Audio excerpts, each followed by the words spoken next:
Thanks for joining us and listening to another God-lived and God-breathed message by Darius Nelms. Our mission is to increase our generation standard back to God's standard of excellence and kingdom living through personal development, relational wisdom, business management, and faith increase. Our aim is that this message inspires and infuses you to reach your next level of living and helps you discover your rightful place in God's kingdom. Now, let's dive into the message.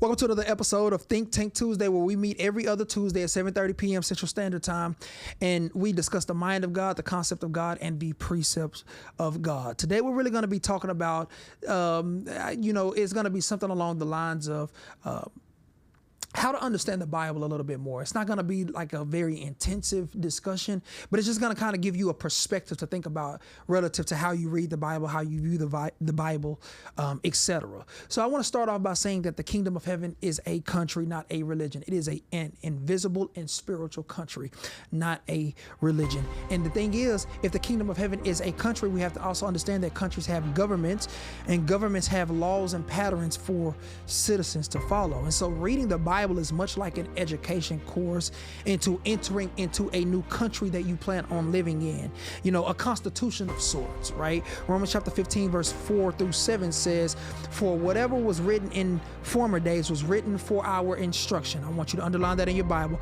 that through endurance and through the encouragement of the scriptures that we might have hope. Verse 5 says, "May the God of endurance and encouragement grant you to live in such harmony with one another in accord with Christ Jesus." Verse 6 says that together you may with one voice glorify the God and Father of our Lord Jesus Christ. Verse 7, "Therefore welcome one another as Christ has welcomed you for the glory of God." And so the kingdom, this kingdom, the kingdom of God, the kingdom of heaven, is a heavenly entry, full of citizens that make up a godly community even here in this earthly place. And we are those citizens, if we are in Christ, that make up that godly community, making us citizens of this kingdom, in which we could call ourselves kingdom citizens, because we are we are citizens of this spiritual and invisible kingdom. Right? And so it is, unwise to enter a country without knowing their culture and laws. And so when we read Romans chapter 15, verse 4 through 7, we understand that when we read the Bible, we are reading the Bible because it is an instruction manual about how we are to operate in terms of laws and principles and precepts within this kingdom. So if you are to follow God, there's a certain pattern that you are to follow. Your pattern now when you follow God should be very clear. Your decision making should be even clear because you follow God and you understand the Constitution, which is the Bible. So that's why reading the Bible is important, because you have to read it not as a religious book, but you have to read it in terms of it being a constitution for entering into this new sphere of spiritual living. Right? Of spiritual promise, of spiritual progress, of spiritual prosperity. And so it is unwise, again, to enter a country without knowing that country's culture and that country's laws. And there are many people who attempt to enter into this heavenly kingdom and community and are ignorant about the laws in the country that constitutes your immigration status when it comes to being a part of God's kingdom, because not knowing a nation's culture and laws can endanger you. Numbers chapter 15 verse 30 through 31 NLT version says, "But those who brazenly violate the Lord's will, whether native-born Israelites or foreigners," meaning that God is not discriminating, "have blasphemed the Lord, and they must be cut off from the community." You see the danger there? Verse 31 says, "Since they have treated the Lord's word with contempt and deliberately disobeyed his command, they must be completely cut off and suffer the punishment for their guilt." In other words, almost ignorance of the law is no longer an excuse. Right? You have to be cut off if you come into this country and you are lawless within the country and you are not a law-abiding citizen. So not adhering to a nation's culture and laws can cause you to be excommunicado.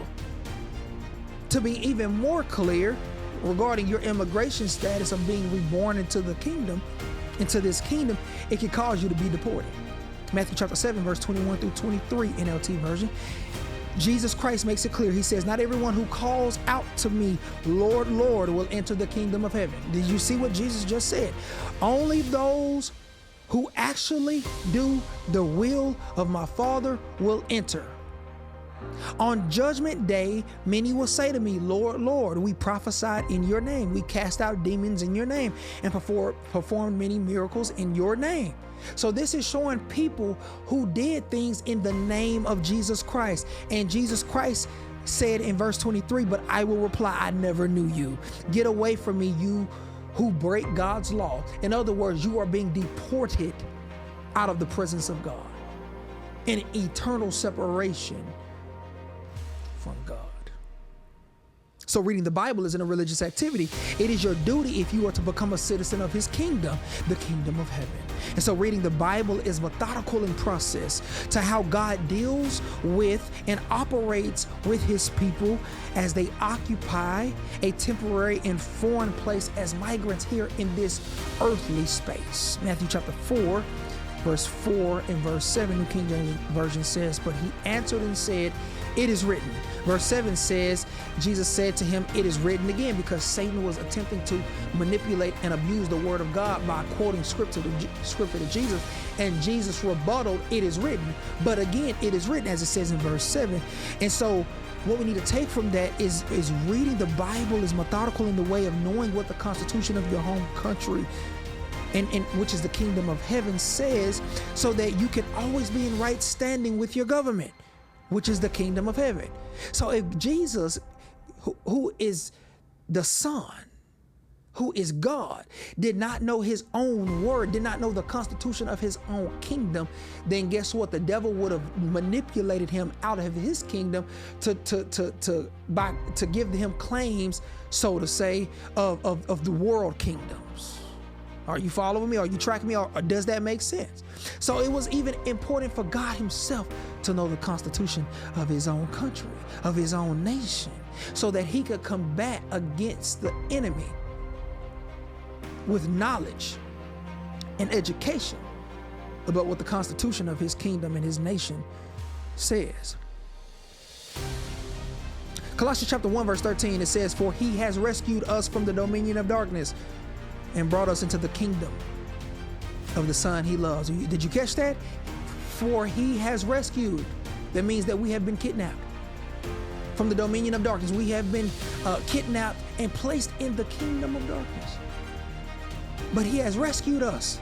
He has brought us into the kingdom of the Son that he loves. So we are basically being transferred from one kingdom, the kingdom of darkness, and we are being transferred into the kingdom of light, the kingdom of his Son, the kingdom of heaven.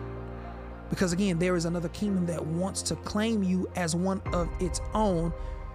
And so knowing what your kingdom says shields you from being kidnapped, because the ransom has already been paid by Christ in faith.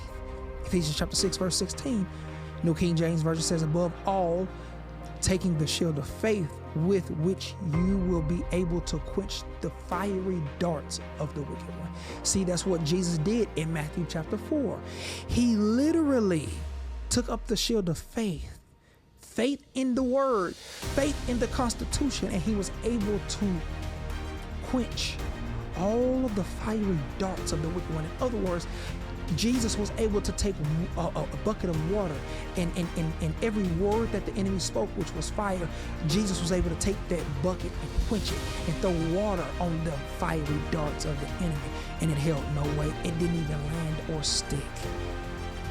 And so God's plan was never that earth would be without his presence or intervention. His plan was always that he would be involved when it comes to the affairs of the world. John chapter 3, verse 16 through 17 says, for God so loved the world that he gave his only Son, that whoever believes in him will not perish but have eternal life. For God did not send his Son into the world to condemn the world, but in order that the world might be saved through him. So the world was created with Jesus in mind. That's why when we read all of the Old Testament, right? We have to see Jesus in every book. When we read the New Testament, we see Jesus in every book. That's why you got to read Colossians chapter 1, verse 15. And I'm not going to read it here, but read it in your free time for contextual purposes. So humanity was created to live in operation and coordination with heaven's plans and heaven's policies. And that's why Jesus often said, you have heard it said, but then Jesus would say, but I say to you. Because he was letting us know that there was a different plan and policy and cultural system that he brought back to earth. And that's heavenly policy being back in the land amongst us in case we lost or forgot it. John chapter 1 verse 14 says, the word became flesh, made his dwelling amongst us. We have seen his glory, the glory of the one and only Son. We came from the Father, full of grace and truth. So in other words, the Constitution came to life, not only as a means to tell us, but as a means to show us. The word, which is the Constitution, which is the logic of God written on paper, came to life by way of Jesus Christ. Because Jesus Christ is the word. He is the Constitution. So everything that was written in the past was written for our instruction. Everything that was written, literally God became that, so that we could see it walked out, so that we could see it shown, so that we could see an example of it in real time. And so Christ Jesus is the personification of what the Bible is. And when you read the Bible, again, you have to think of Jesus. Every book in the Bible, all 66 books, you have to find Jesus somewhere in each book. Because when you read the Old Testament, see Jesus. When you see the New Testament, see Jesus, because he is the ultimate law-abiding citizen. So if you want to know how to be a law-abiding citizen, that's why you follow him. Because he's already the most, and he's the ultimate law-abiding citizen. So when you follow him, you naturally become a law-abiding citizen. And so you have to read the Bible from a kingdom perspective and not a religious perspective. Because the Bible is not about a religion, it's about a country and a government, which is the kingdom of heaven. And how that country and that government acts for its people, and how as citizens, we are supposed to engage with each other, and how we're supposed to engage with the country, the government of the kingdom of heaven while we are here on earth. So, when we read the Bible, we're saying precepts, promises, principles, provisions, and protections that we gain as kingdom citizens from knowing, learning, and reading the Bible, right? This is just a different perspective and a different way of how to read the word and how to approach the Bible. It's not a religious book, but the Bible is a constitutional document provided to us from the kingdom of heaven, so that we can know the laws, we can know the principles, we can know the promises, the provisions, the protections, and the rights that we have as citizens in accordance to heaven's policies. Because remember, heaven is over earth. The spiritual realm has more power and control than the physical realm. Spiritual first, physical second. And so when we read the Bible from this perspective, we will have a better view and a better scope of what it means to be kingdom citizens. Truly. Thank you so much for your time. Please like this video, share this video, and subscribe to this YouTube channel if it was a help for you. Until next time, friends, peace.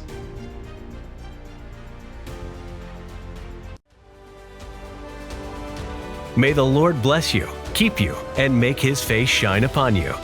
As we abide in his grace, presence, and peace, remember that you are an agent of change wherever your feet shall tread.